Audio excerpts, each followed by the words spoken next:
All systems go. Clear for liftoff.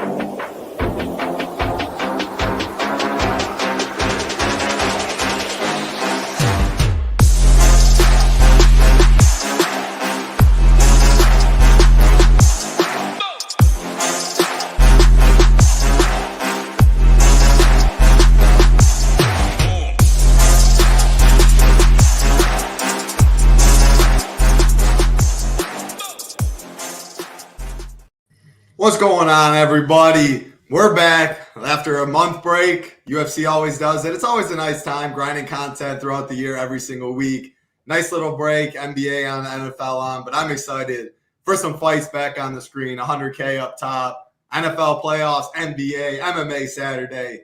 Can't draw up a better weekend there, Big Marley. How are you doing? How was your break? Hope everything been going well over the holidays. Yeah, man, I'm good. I'm glad to be back. I always go into the break like looking forward for a refresher because sometimes I do feel a little burnt out, but like a week is plenty for me. You know, I don't need a whole 3 weeks. I was really struggling that last week, but I can't wait, man. I love having these fights and football on the same night. Hopefully we can just double up on both of them, but we have all sports for you over at shipitnation.com. Go sign up if you haven't yet. You're missing out if you haven't signed up.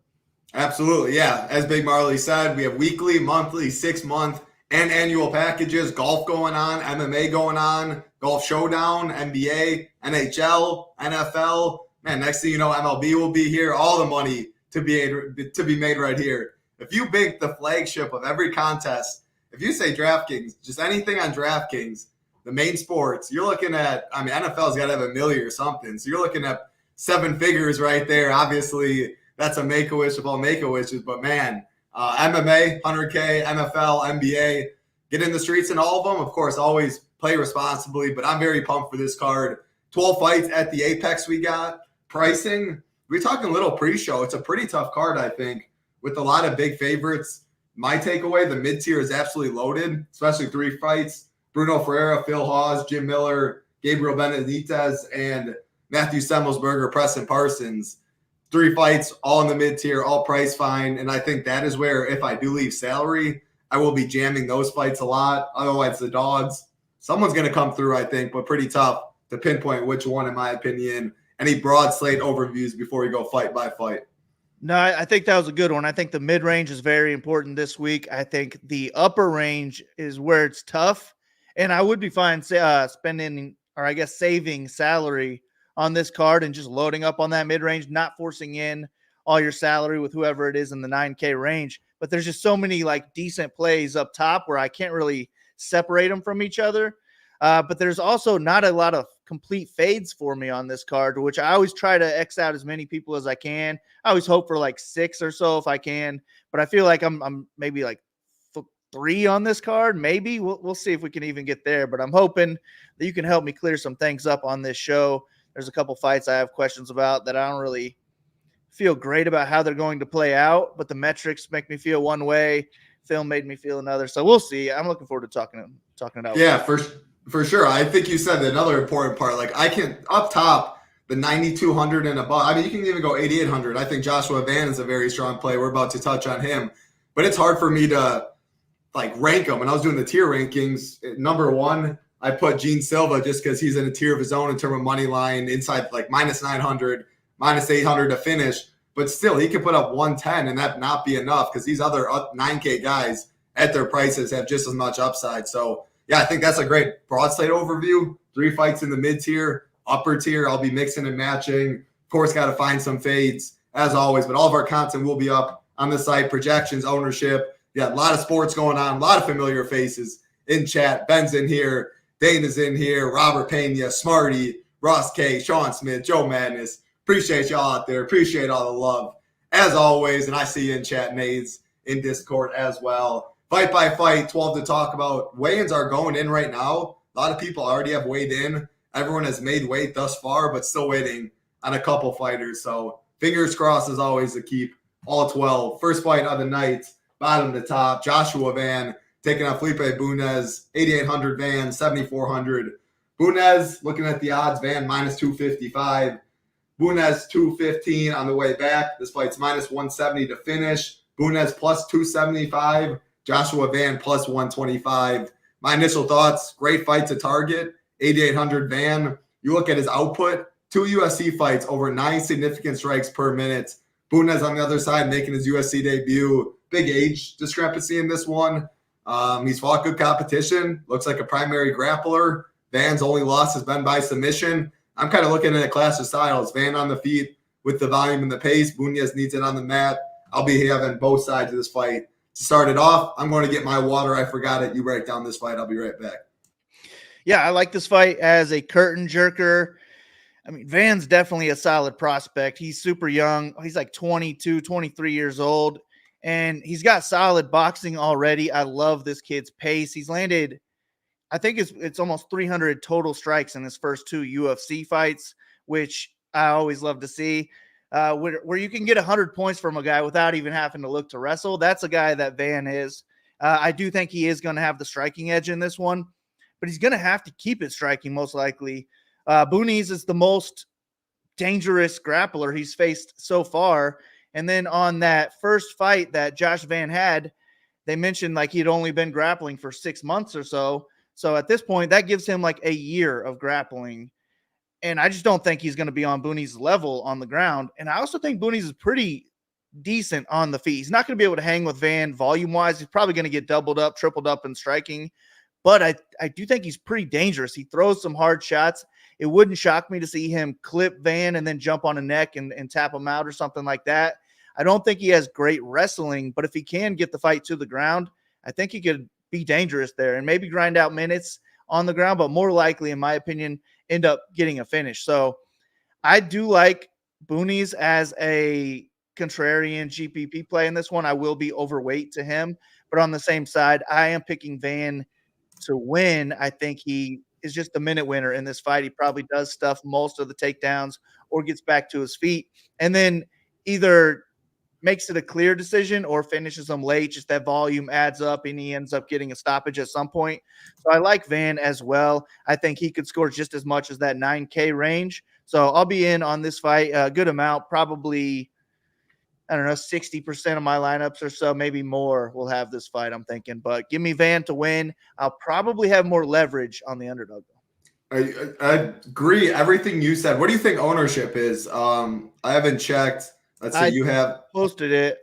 Yeah, you posted it. I'll get it over to the site. So right now we have Bunes 14% and Joshua Van 26%. Yeah, both those numbers. And again, our ownership, shout out Marley, has been phenomenal over here. Sheets has been keeping up with it, and it has been one of the best in the industry. So shout out you there. And at that ownership, I'll be overweight on both guys, or I want to be overweight. Like you said, Van, even if he doesn't finish, he scored 106 last fight. He did mix in 2 takedowns. I'm not expecting any of those. So it would be high 90s, but he landed 20 significant strikes in that first round and then landed 70 plus in the second round.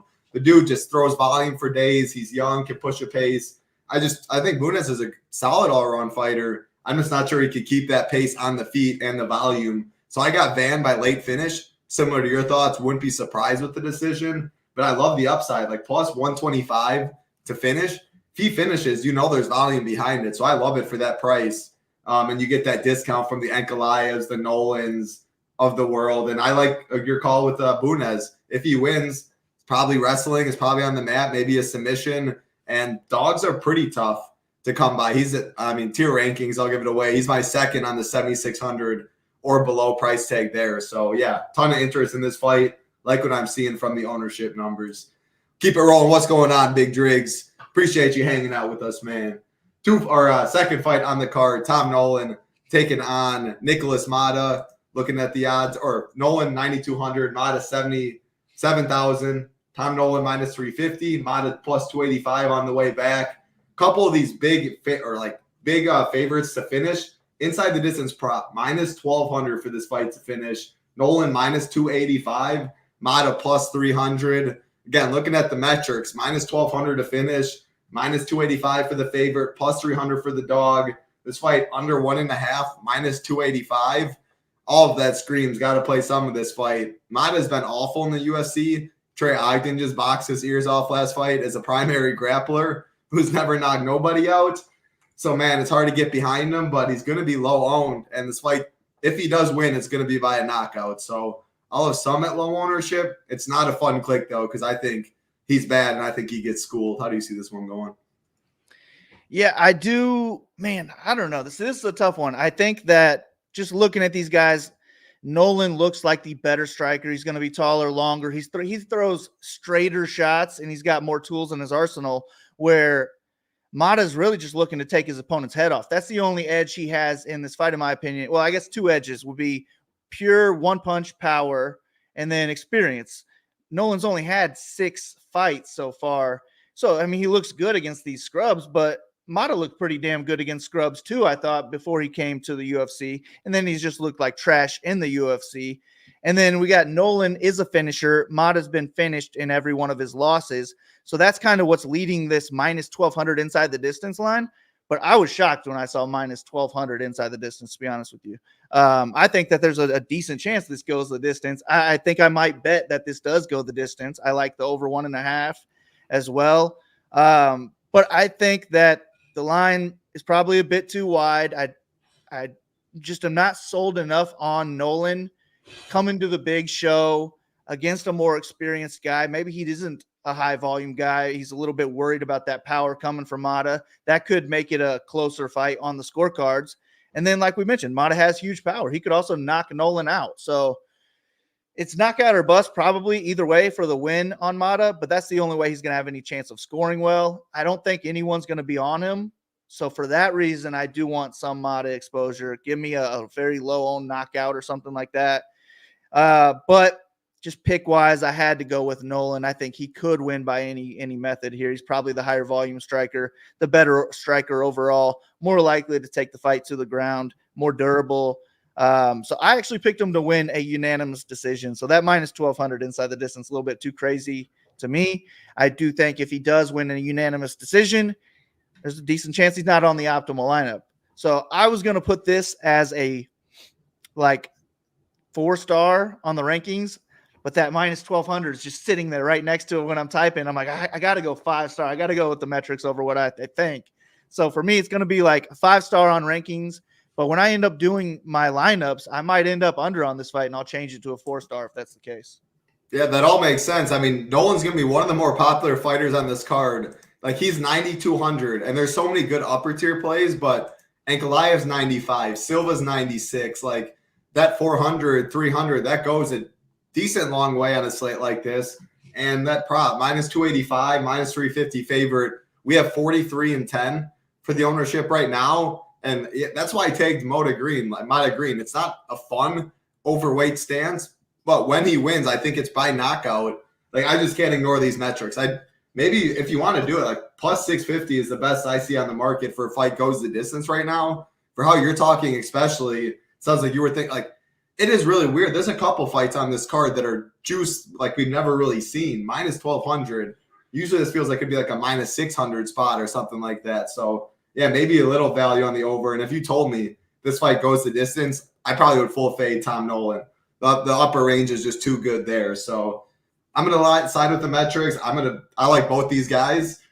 Very well might be more overweight to Motta than Nolan because 10%, if you go 20, definitely not going 80-something% Nolan and doubling the field there. So 2 fights to start off the card and 2 fights I'll have a lot invested in and want some optimal scores to start it off. And again, this isn't the Apex. You can maybe benefit wrestlers a little more, smaller cage, easier to grab. I wouldn't be surprised if Nolan takes it to the mat. Not sure Motta really has much off his back, but wouldn't be surprised to see a striking match either. Appreciate you hanging out with us, Matt, as well. Good to see you in here. We'll keep it rolling. Again, appreciate all the likes coming in. People are still weighing in as well. Looks like over half people have made weight. Hopefully the rest make weight as well. We'll keep you updated. Third fight on the card, Gene Silva, Westin Wilson. Biggest favorite on the card is Gene Silva, 9,600. Wilson, 6,600. Silva, minus 900 money line. Over minus 1,000 at a lot of places. With Wilson, plus 600 roughly on the way back. Another monster inside the distance prop, minus 1,400 for this fight to finish. Gene Silva, minus 800 inside the distance. Westin Wilson, plus 800. Silva in round 1 is minus 150. So, yeah, the books are saying Westin Wilson is cheeks. Gene Silva is going to walk right through him. He's giving up some size. UFC debut. I don't know. It feels like Westin Wilson's just awful, and that's where the line is that way. I don't know if Gene Silva deserves to be over minus 1,000 against anyone. You tell me your thoughts there, and can he pay off this 9,600 price tag and be optimal? Yeah, I wasn't like sold on Silva at all, so there's no way I would bet this line on him. I don't see any value at all. If there's any value, I'm betting the underdog, to be honest with you. But just going back and watching Wilson, there's just nothing good about this guy's game. I mean, his submission grappling's decent, but he can't control where the fight's going to take place. He kind of just needs to jump guillotine or try and grab a dude's ankle or something like that. But once the fight's on the ground, like these Silva bettors are going to be sweating it out if that happens. But I do think that Silva's probably the better wrestler, can use it in defense to keep the fight standing. He's going to be walking Wilson down, throwing bombs. Wilson doesn't eat shots well. So I think Silva probably puts him away early. You said minus 150 to win in round one. That's 60% right there. That's making me think I need like at least 60% of this guy in my lineups. Like 96 is a tough price to pay. But when we're comparing money lines, it's only, $100 more than the next guy on DraftKings, but a wide margin more likely to win early and in the first round, minus 150. You don't see that very often. So yeah, I got to go with Silva as the preferred play. I'll get as much as I can afford, but I am fine with whatever amount I need to go down. There's so many people I'm fine going down to if I need to in order to like my lineup somewhere else more. But on the Wilson side, I think I don't know about somewhat live, but it would not shock me completely to see this guy grab a neck, just jump guillotine and get the tap at no ownership. I think it'll be like 5% ownership, something like that. So I might double the field, go 5-10% ownership with my 150. But if I'm just making 20 hand builds, I'm Xing him out, and it would be Silva or pass. Man, we've been lockstep on these first three fights. I really love to see it. In that last question, I was going to ask you, like, how many lineups would it take you to finally click Westin Wilson's name? For me, it'd probably be 75, maybe. Like, I know I'm not getting there in 20. I'd say if I make 50, I'll have 50. At least one. Yeah, that sounds good. That makes sense. And I built the slate plan for 20 entry and below. They had that $3 20 entry max haymaker they used to run. Now it looks like they're trying to they're kind of transitioning to the $3 150 max. Can still obviously put 20 teams in there. You don't have to max it, but when I am doing 20 or below or building single entries and stuff like that, I'm definitely not getting any Westin Wilson. Gene Silva, like if I love my script and I have 30%, I'd be good with that because there's so many other viable options up top that the price tag, he could score 110 and still not be enough. But I love my whole script and I have 70%. I'd also love that as well. So that's kind of how I'm with this upper tier. I'm just whatever I like for these dogs. Like I want to get the mid tier and the dog exposure to where I like it. And then up top, I'll juggle these other guys around. But yeah, I mean, he probably walks in here, destroys them. Would I be shocked if Westin Wilson won? I mean, we've seen crazy things happen in this sport. So he could kick him in the nuts and it'd be a DQ. He could talk a lot of bad things into existence. But yeah, I definitely want some Silva. No Westin Wilson. Rummy, Sean Z, Green in here. Easy bets. People watching live, what's going on? Appreciate all you hanging out. Familiar faces as always. Hope everybody out there having a great Friday. Plenty of money to be made on this weekend. And yeah, you missed that $3 20 entry max.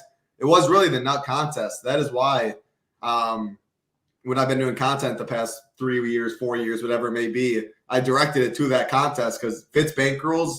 There's $1 20 entry max stuff too. And I'm not good at single entry stuff in MMA, man. Like you can have the 6 for 6, get everything right, but the 9,300 guy outscores the 9,400 guy by 2 points. And that train of 12 people, you take the second nuts and you get paid pennies essentially instead. So it's an MME sport for me. Dial in some exposures. But hey, to each their own. Little rant right there. We'll keep it rolling. For me, actually, I'd say I've moved into I like doing the 150 and that $3. Yeah. And then for me, the 20 or less is usually the big contest. Like for this weekend, $20, I'm not going to throw 150 lineups on that. So if I do play it, I'll probably limit myself to 20 lineups or less. That's what I'm thinking this week too. I used to max every single week the MMA, but they've shrunk it a little bit. Like it used to be like $15, 28,000 people. This week's $20, like 19,000 or something. And I was getting my ass kicked for a little while too. So I'm starting to do that thing too. Throw like 20 to 50 to set whatever maybe, and then I can play more condensed there. Whereas the 150, like you're saying, if I will max the $3 150, I will have some Westin Wilson in that where I'm not doing in the bigger stuff. So we're doing it very similar there.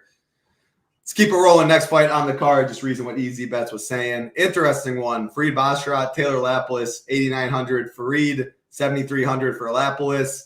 Looking at the odds in this one, Farid minus 280, Lapilus plus 240. This fight is plus 180 to finish. So unlike these first couple, this is expected to go the distance. Farid plus 225, Lapilus plus 650. And looking at odds or ownership, we have Farid at 21 and Lapilus at 13. That feels maybe a little high on Farid. I hope it's 21%. So he was one of my fades and 20 entry and below. Would I be surprised if he goes out there, gets 4 takedowns, top control, maybe finishes it? No. Plus 225 isn't bad. But, man, this upper tier is so loaded. I couldn't click everyone's name on 20 and below. Him and his brother has been known, be defensively sound, slow down the pace.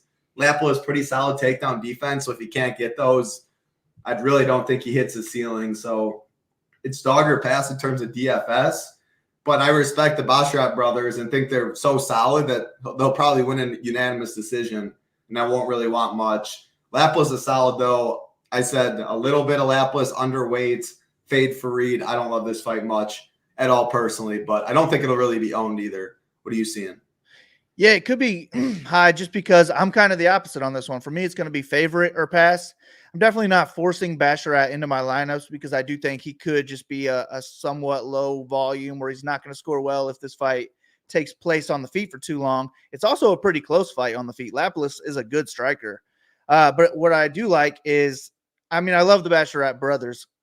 Everything about their games, to be honest. But I think Farid is the better and more likely grappler of the two. And in this matchup where you might not even be the better striker, you should be looking to grapple. And that's how he's going to score a lot of points in this matchup is on the ground.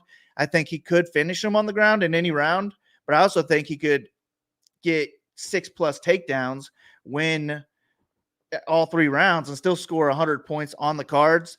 And I also thought, just the name Basharat in DFS probably does stay a little bit low owned. So I was kind of like, you know what? I need to get a little bit of leverage to Basharat here. I don't know how much I'm going to end up getting. I haven't done lineups yet, but I do think I will be overweight on Basharat. Maybe I'll be around that 21%, and I'll end up putting it lower on the expected ownership. But I just don't really have any interest in Lapilus. I think he is really in play for a knockout, but he averages 69 points in decision wins. If he gets a decision win here, I'd actually take the under on 69 points. So I'm going to probably X out Lapilus out of my player pool. I think he's in play as a live dog who needs to keep the fight standing if Basharat is spending extended time on the ground. Even in a win, I don't think Lapilus is going to get there. But that's why he would be in play, is just as a live dog. He's cheap. But for me, it's going to be favorite or pass. I think Basharat is in play for a 10x or more score in this one. I don't think he'll be too owned. And his best path to victory is on the ground.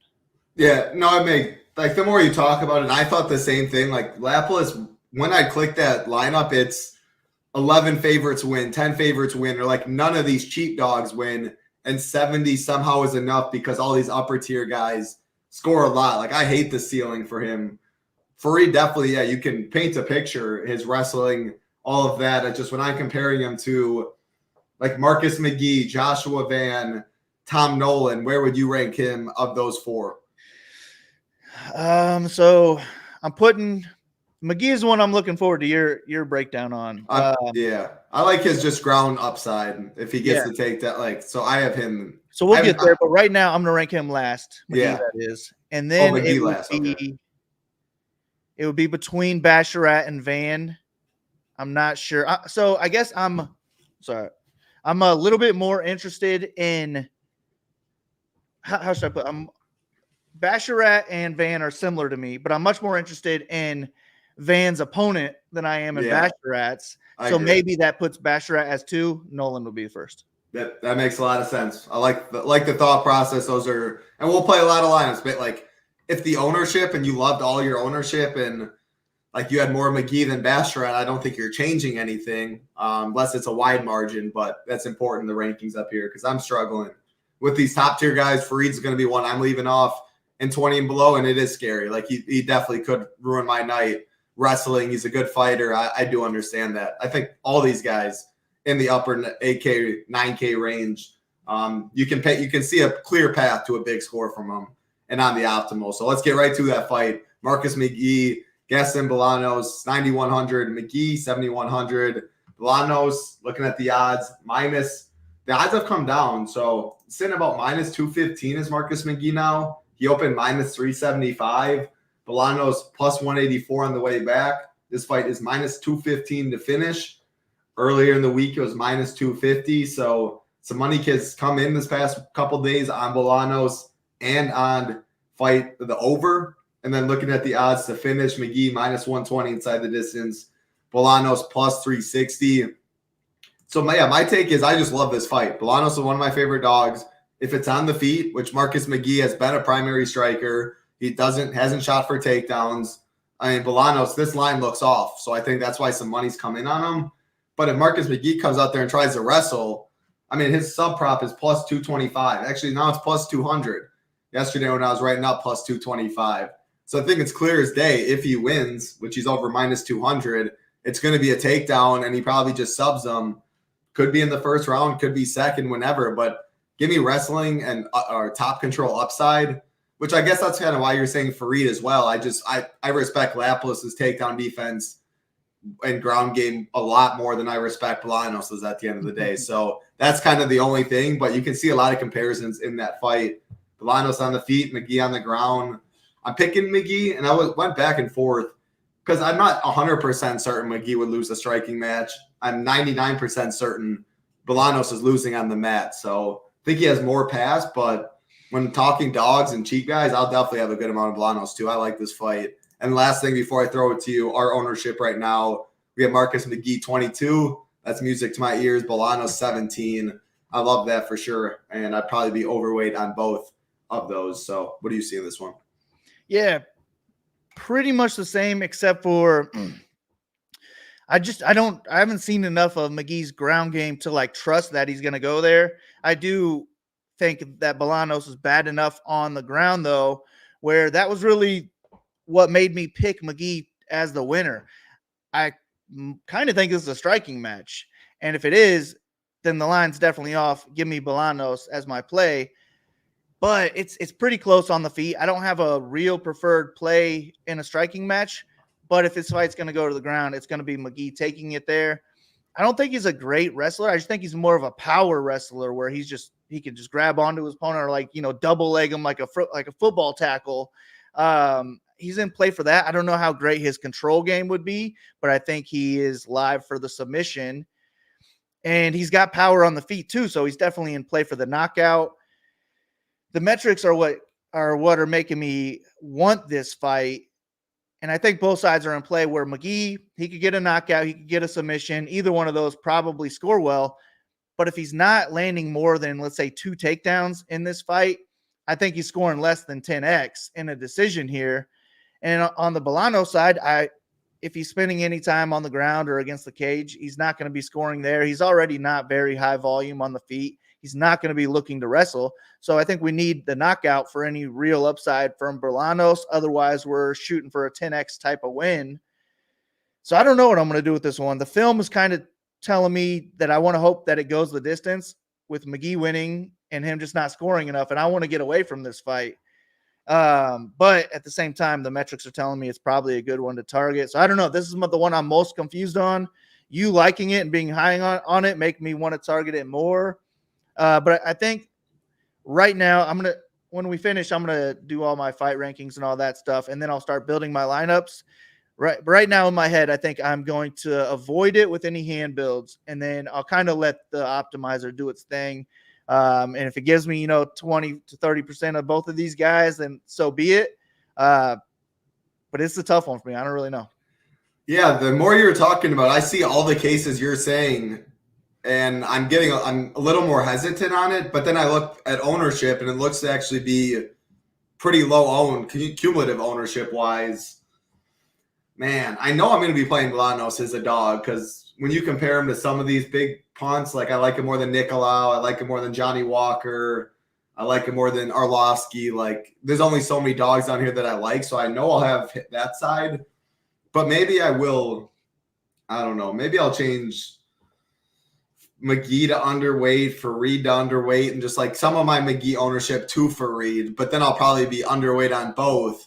But I'm not completely dead if Farid wins. I can see, like, they both, I guess, have the same path. Like, Farid can wrestle and get a lot of top control. I guess he's probably more willing to wrestle than McGhee is. But if McGhee does it, man, like, I think it'll be easy. See, I think that Basharat is a really good wrestler and grappler. Whereas you think McGhee, Lapilus I don't think that about him. It's just that this matchup makes him look like he would be. Yeah, no, it's really the matchup for me too. Like, and I respect Lapilus' takedown defense. So the matchup's way worse for Farid, where I know he'll wrestle more.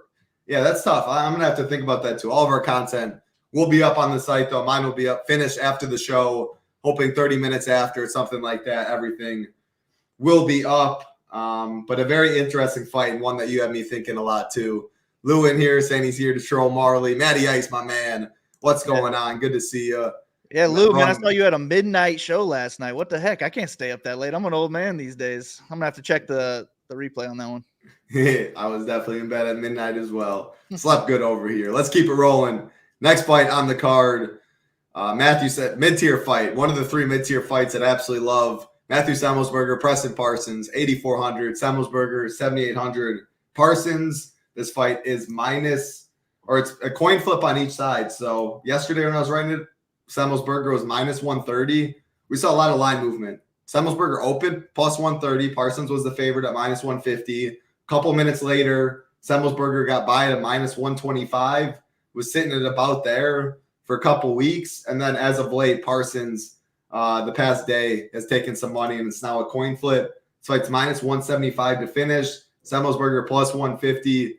Parsons plus 215 inside the distance. I mean, this is just a classic clash of styles for me. Semelsberger wanting to keep it on the feet. Parsons will be chaining takedowns.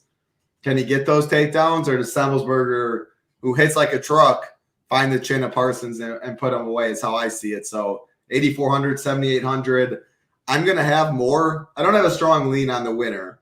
I like seeing the line move in Parsons' favor, but I wanted him to be less owned because a lot of Semelsberger lineups build a team, have Semelsberger. Take Semelsberger out, plug in Parsons. There's $600 you're leaving right there on a very close fight. So just for that reason alone, I think I'll probably have more Parsons. But if ownership gets crazy now, and that 600 difference lets Semelsberger way less owned, I think I'd maybe want to go that side. So I'll be keeping a close eye on ownership in this one. Right now we have it Semelsberger 28, Parsons 26. And if that is the case, I definitely will probably have more Preston Parsons. And again, I'll be using it in the lineups, having Semelsberger in, taking him out, leaving salary. What do you see in this fight? Again, minus 110 apiece. Yeah, that could be one I end up adjusting because I did ownership first, and then I went and I adjusted our info. So I changed all the lines. And another line that I changed, it went from minus 130 to minus 110 on Semelsberger, but it also went from like minus 300 inside the distance to minus 175. So more people are starting to think that we go all 3. But yeah, I might move Parsons ownership up because now with that line movement is going to come more ownership.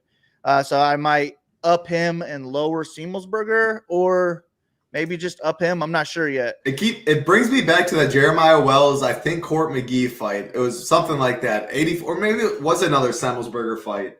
I think it was the Semelsberger Jeremiah Wells. It was 8,400, 7,800. And money was coming in on Wells or Semelsberger at 7,800. But the 8,400, he stayed the same. And like he ended up being a little higher owned because people play the leveling game. Like you would think Parsons would be way higher owned, but I'm curious to see what you're going to do on ownership because this one's tricky. Now that you say it. Yeah. But yeah, so the way I'm thinking it now is that Parsons will be higher owned, Semelsberger will be a little bit lower owned, and I just like both sides. I think if Parsons wins, it's going to come on the ground, whether that be 5+ takedowns and scoring well in a decision, or just getting into the ground and submitting this guy at some point. He's live for both of those types of wins. But Semelsberger is going to have a bit of a striking edge in this one. I don't think Parsons is a good wrestler. I just think his best work would be done once it hits the ground, and Semelsberger is just a little bit too patient off his back. He doesn't have great takedown defense. He doesn't have a great get-up game.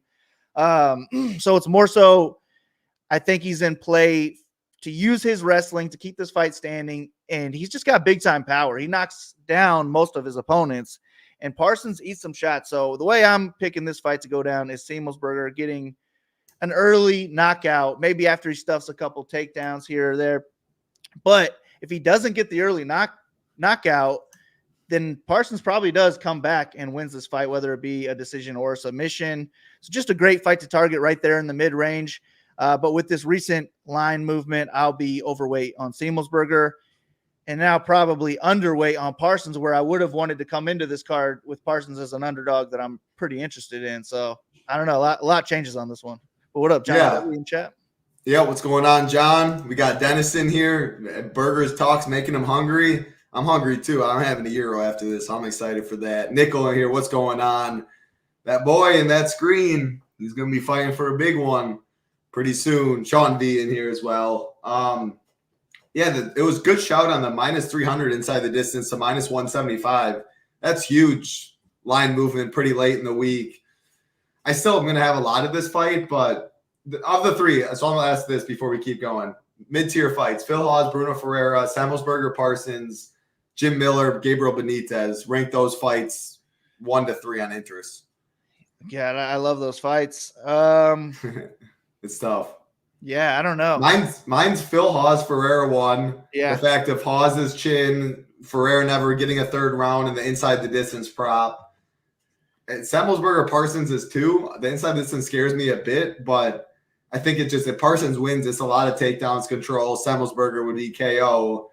And Miller Benitez, I don't know, it's a banger as well, but I could see it staying on the feet more so in a second round knockout or so, but I don't know. What are your thoughts? That's tough. But yeah, I would say Hawes fight first, and then the next one, it's just tough between those next two.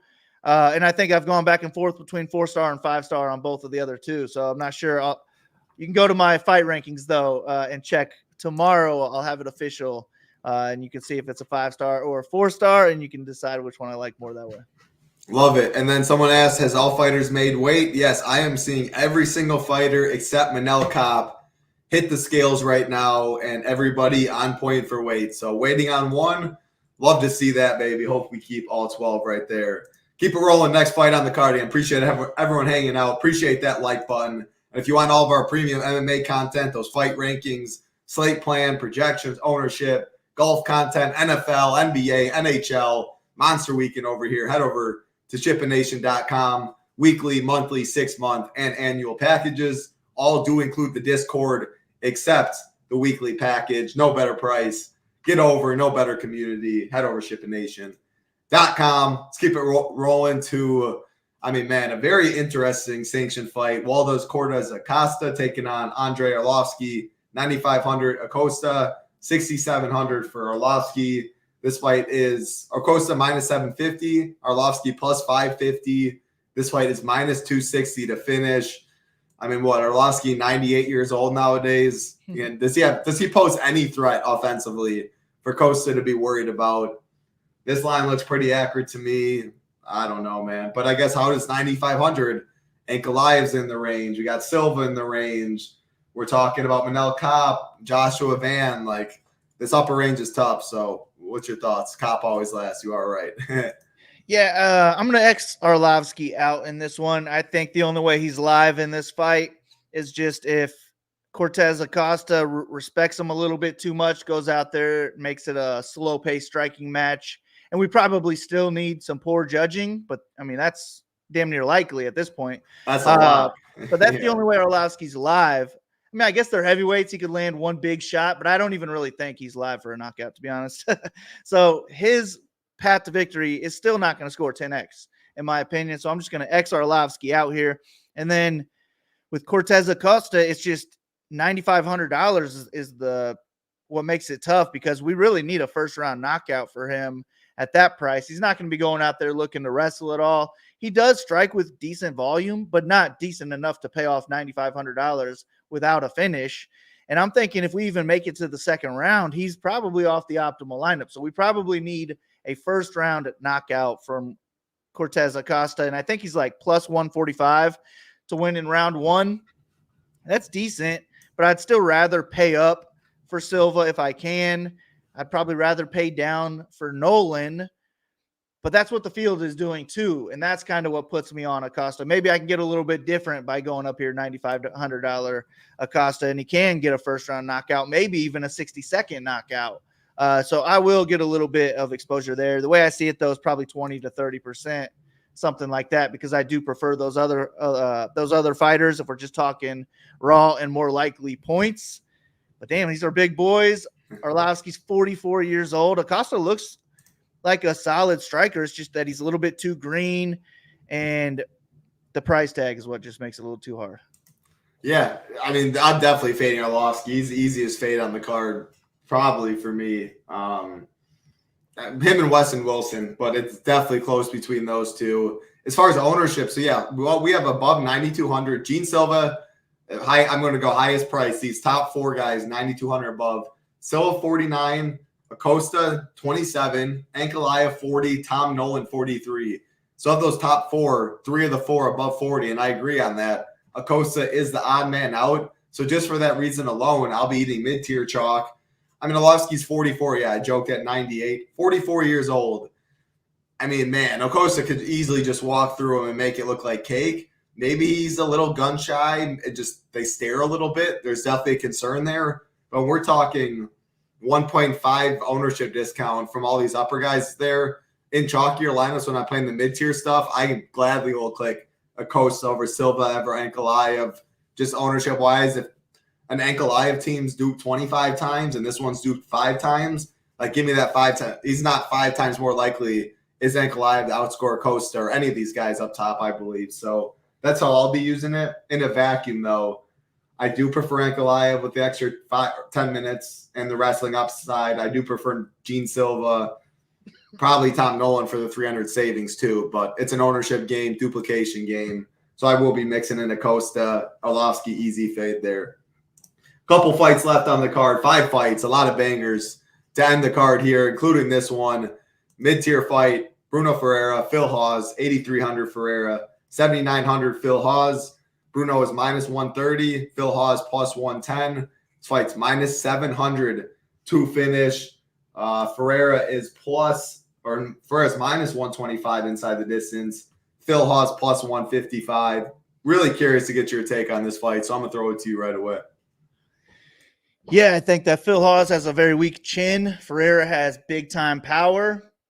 Could only take one shot for Ferreira to win this fight, and it could come in 60 seconds, and he could just break the slate at $8,300. But skill-wise, man, Hawes is better everywhere. Hawes is a better striker. Hawes has big-time power too, but Hawes is a much better wrestler, and it would be a lot safer of him to go out there and look to wrestle to where you can hide your biggest weakness. So I have to pick Hawes in this one. I think the wrong guy is favored. I mean, Ferreira is minus 130 to win, but minus 125 of that is to win inside the distance. He's knockout or bust, and I do not like paying juice on knockout or bust fighters to win. So I'm going to be on Hawes. Hawes will be one of my higher-owned underdogs on the card. I think he could go out there, outstrike Ferreira. I think it's going to be a TKO either way. I think at some point Hawes is going to knock him out if he is winning this fight, or he's going to go out there and wrestle and finish him on the ground. That's kind of how I see it going down.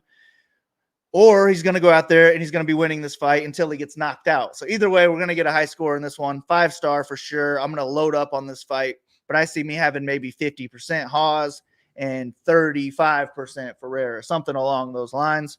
I'll have a lot of both of them, but I'm more likely to be overweight to Hawes and whatever that puts me, like in line with or a little bit overweight to Ferreira.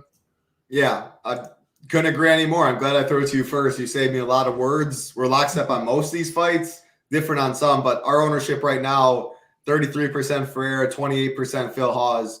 Yeah, like you said, I think the wrong fighter's favored. He's better in every way. Like, should he not be favored just because his chin? I mean, maybe. Ferreira's got the power and his chin isn't. We'll find out, but give me the guy that could go out and wrestle and just dominate on the mat, could get his own knockout, Ferreira's never been to a third round. Phil Hawes has fought the better guys, more experience. Like, as plus money, it made it really easy for me. Definitely could get chin checked. That's, again, why I like playing multiple lineups. If I was only playing one, more than likely I'm clicking Phil Hawes' name. But that's why I like playing multiple, because Farid definitely could chin check him. Your boy Phil Hawes, 1 point, or he can get you 5 points and you only play one lineup and you're dead. However, more times than not, give me Phil Hawes in this spot. I'll have some Farid. Best mid-tier fight. Probably my favorite fight on the card. Talking DFS because of the pricing. I'll probably have the most ownership to this fight. What's going on, G. Kiefer? This fight, too. So I was there live, and I will always remember this fight. This fight, of all fights I've ever watched live, which is a couple cards, sticks out the most. He gave Deron Wynn the biggest ass kicking I have ever seen. And, like, you're sitting right there, every kick, every punch, it was vicious. It was, DC was like, after the fight, his obviously boy, oh, it was, Deron Wynn just looked broken. I'll never forget that moment. Phil Hawes gave him as bad of an ass beating as you can. And I think it was Herb Dean let that fight go too much. But he definitely has all the skill in the world. Just got to keep the chin intact and don't fall down. I mean, Ferreira couldn't have done that even to Deron Wynn. No. I mean, Deron Wynn was scary. That was definitely scary. But we'll keep it rolling. Showed a lot of toughness and appreciative toward these MMA fighters, what they put their bodies through. Couple fights left. A banger right here. Ricky Simone, Mario Batista, 8,600 Simone, 7,600 Batista. Simone minus 185, Batista plus 160 on the way back. This fight was plus 120 to finish. Money now is coming on the over, so plus 145 is what it's sitting at now. As far as my take on the fight, I'm a big Ricky Simone guy. Chain wrestle for days, averages over 5 takedowns per 15. Batista averages over 2 takedowns. Batista throws good volume. Ricky Simone, a solid striker himself. The level of competition, though, where it comes to, man, Simone's fought all the dudes. Mario Batista's been beaten up on some bad dudes. I think the skill's there. Arguably lost to Damon Blackshear. He's a good fighter, but I think Simone's just – Blackshear's a Dollar Tree version, and Ricky Simone's the Walmart version or whatever it may be. Similar fighters, but Simone's just better in pretty much every area. I think he gets takedowns eventually. Striking's good. He mixes it up. We just see a classic Ricky Simone decision win right here. So I like Batista as a dog. 7,600 if he wins. I think it's a high-paced fight, reversals. Maybe he gets takedown, maybe knocks him out. If he wins, I think he scores well, but I'm on the Simone side here. What about you? Yeah, I love this fight. I'm high on both of these guys. But Ricky Simone's just a guy that I'm always going to like on DraftKings just because I love his wrestling and I love his pace. He could go out there and land 10-plus takedowns in really any given fight. And I'm always going to be on those guys on DraftKings. And that is what ultimately gave me the edge to Simone and picked him to win in this fight. The line made it a little interesting, though, because I think it's pretty close. And I do give Bautista the striking edge in this one. I think he's the better striker. I think he's the more dangerous striker. I think he's the higher volume striker. And he's also good on the ground, too. It's just that he's not going to be able to outpace Simone in the wrestling. So I'm just going to be heavy on this fight. And the way I put it in my notes, I haven't done any lineups, but in my head, I see me probably having about 40% or so Simone, 30% or so Bautista. So I have more lineups with Simone, but that would give me more leverage over the field on Bautista, where I'm probably right there along with the field on Simone ownership. And I'd also be fine with Bautista over Simone in my single entry if that's what I end up having to do to like my lineup. I'm just going to make it a point to target this fight. I want it in more than half of my MME lineups. But I'm going to probably start with Simone in my lineup, start building it out. And if I need some salary, I'll drop down to Bautista and then start seeing what I could do with the lineup. But great fight. Should be fun. Should be high-paced. But I'll take Simone to win 29-28. Man, either you and I are winning all the money or we're losing all the money because we're picking Simone, I think you made a good case. Looking at our ownership, 39% Ricky Simone, 22% Mario Batista. It sounds pretty accurate to me. And with that being said, the $1,000 difference, how that makes lineups, like I very well probably will I'll be more overweight to Batista than I will Ricky Simone, even though he's not my pick. You get leverage off of Simone playing Batista. He's still going to be owned, but a lot different roster construction. It's easier to leave like 500 on the table, etc.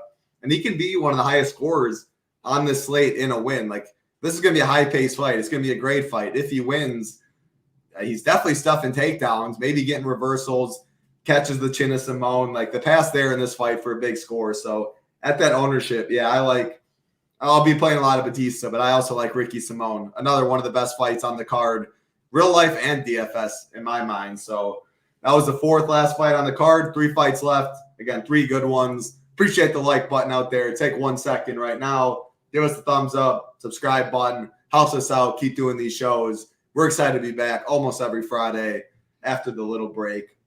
Banger right here. Some old men going at it. 40-year-old Jim Miller. 35-year-old Gabriel Benitez. Still doing the damn thing, especially Jim Miller.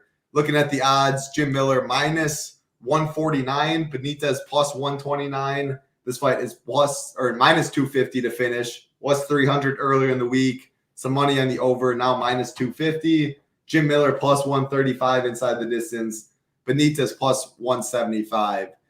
So I got 2 questions for you on this one. Is Jim Miller going to look to get it on the mat? Or if he gets a submission, do you think he's just grabbing the neck or something like that? And how does it play out on the feet if it does play out? Because Jim Miller, he's been that dude on the feet as of late. But Benitez's kicks, I'm a sucker for those calf kicks and that body kick. And I'm just not sure Jim Miller's legs can take all the damage and still fight on the feet for 15 minutes. So another one I'm very interested to see what your thoughts on it. Yeah, I actually think the wrong guy's favored in this one. We got Jim Miller, 41 years old, or I think he's about to be 41 years old. And his best work, I feel like, has come of late, especially DraftKings wise. His best work has come of late. Going back to like 2018, he's got, I think it's his last 8 wins. Miller is averaging 104 DraftKings points in those wins. That's pretty damn solid. And he's going out there, he's blasting guys on the feet. He's an even better submission grappler. So I do think his bigger edge in this fight would be the grappling. I don't think he's an amazing wrestler to go out there and just say, all right, we're grappling in this fight. I think Benitez is dangerous too. Benitez could grab his neck if that's the case and tap Miller out, in my opinion.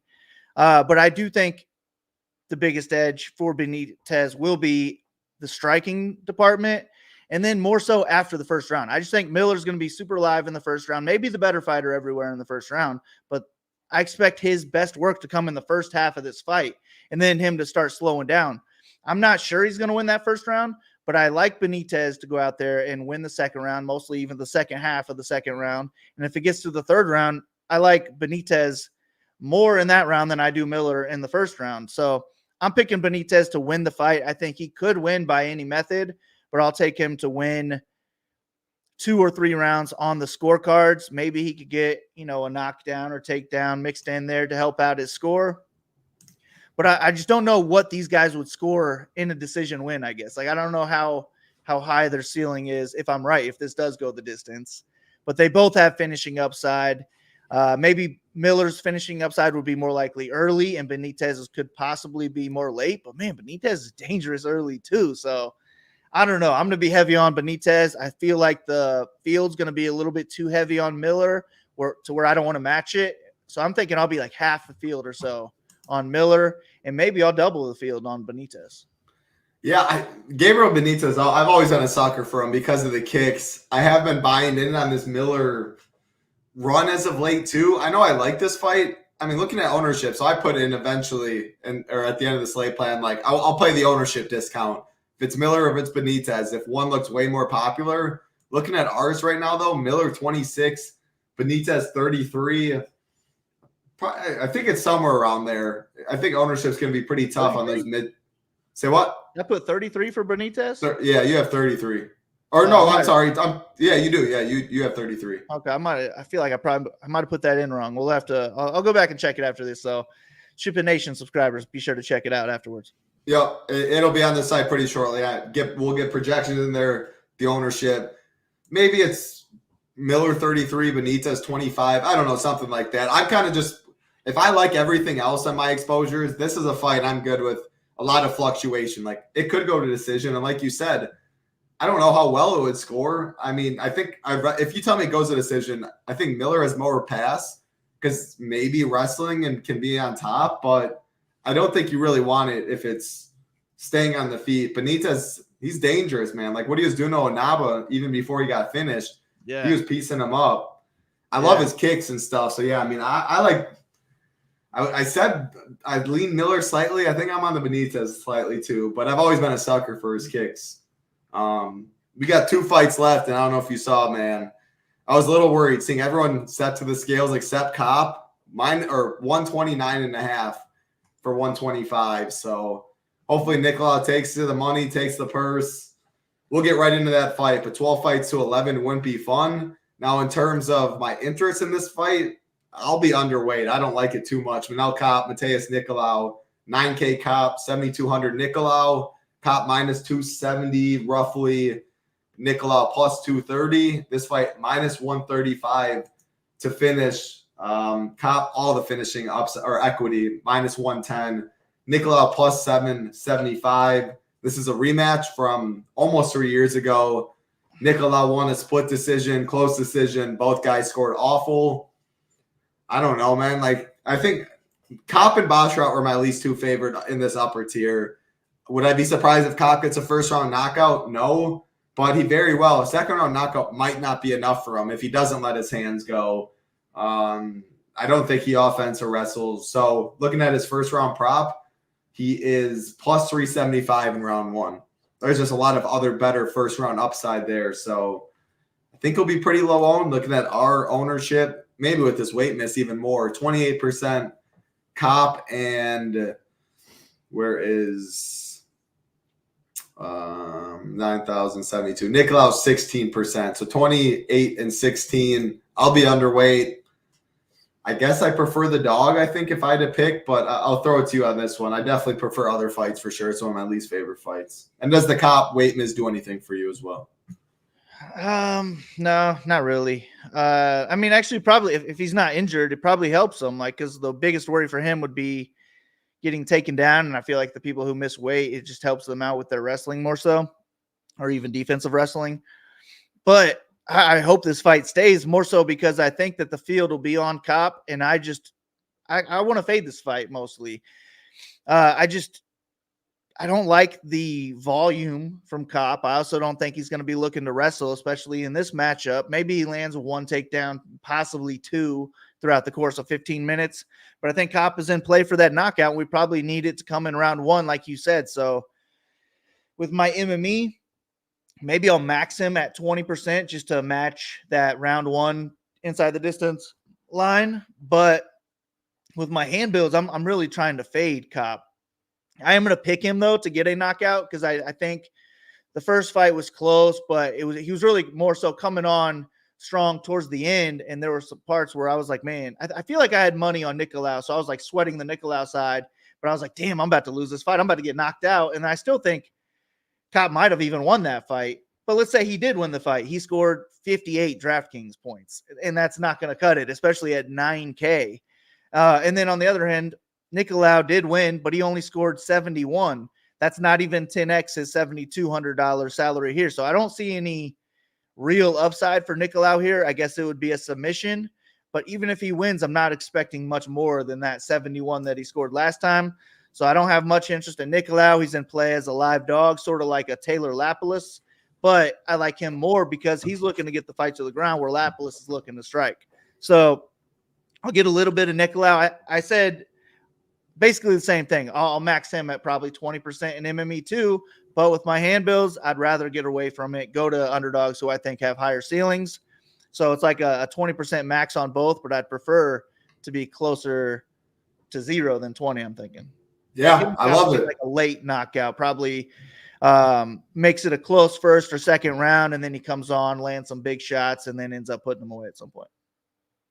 I'm in agreement for sure. And yeah, this is an interesting point because he has, and I wrote it up. I feel more confident that he'll let his hands go. But if you look at last fight against Felipe Dos Santos, it was Dos Santos really doing the forward pressure and making Cop fight in that one because you just go one fight prior. So the last fight was September 9th of last year. The other one, December 17th of 2022. David Dvorak, he only landed 58 significant strikes to Dvorak's 33. So he was fine playing that game, doubling him up, landing the bigger shots, and winning a decision there. And then you go earlier in the career, the Nikolas fight, the Pantoja fight, stared in the mirror, knocks out Ode with 15 seconds left in the round, only landed 19 before that.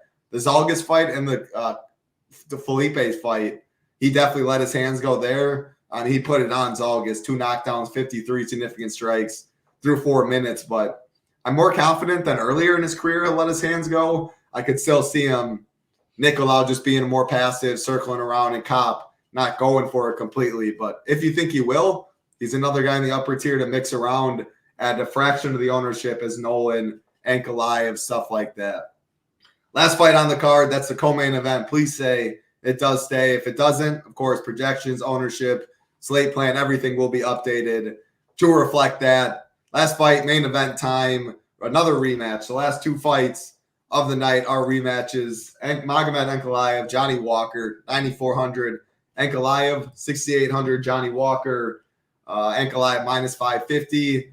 Walker plus 400. This fight is minus 500 to finish. And looking at the odds, Ankalaev minus 300 inside the distance. Johnny Walker plus 550. Ankalaev plus 200 in round 1.